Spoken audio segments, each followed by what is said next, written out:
මේ රටවල් වල වැට් එක බිඳුව නම් ඇයි අපේ රටේ වැට් එක 118ක් ගහන්නේ? මම නැවත නැවතත් මතක් කරන්නට කැමතියි විශේෂයෙන්ම වර්තමාන රජයට මේ ප්‍රකාශකයන් කියන ශේෂ්ත්‍රයට දැන් ඇත්ත වශයෙන්ම අමාත්‍යංශ වගකීමකුත් නැහැ. අධ්‍යාපන අමාත්‍යංශයේද, කර්මාන්ත අමාත්‍යංශයේද, සංස්කෘතික අමාත්‍යංශයේද මේවා ගැන කිසිම ඒ වගකීම් පැවරීමක් නැහැ.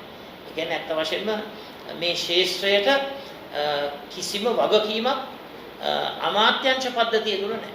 මම හිතන්නේ ඒ නිවැරදි භාවයක් සිදු විය යුතුයි වහාම.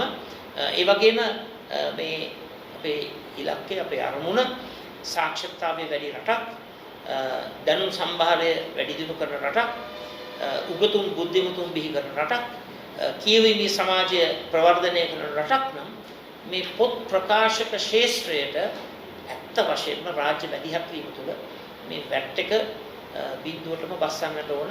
එක්සත් රාජධානියට පුළුවන් නම්, නෝර්වේ රටට පුළුවන් නම් අපිටත් මේක පුළුවන්කම තියෙන්නට ඕන. ඒ නිසා රජයට පුළුවන් කොන්ද කෙනෙක් තියාගෙන IMF එකත් එක්ක කතා කරලා මේ බදු අඩු කිරීම වහම ක්‍රියාත්මක කරන්න. IMF එක කියන පදයට නටන්න අවශ්‍ය නැහැ. මොකද අපේ රටට දේශීයත්වයක් තිබෙනවා.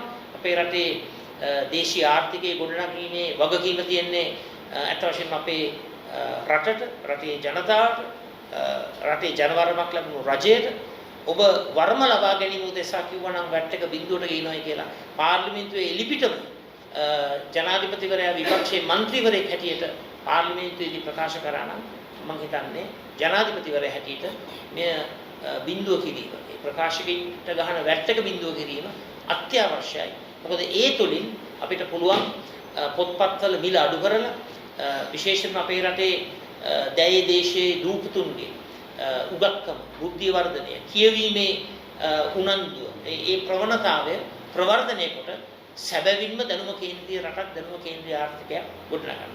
knowledge based economy කියන එක ඒක දේශපාලන ප්‍රකාශයකට සීමා නොවිය යුතුයි.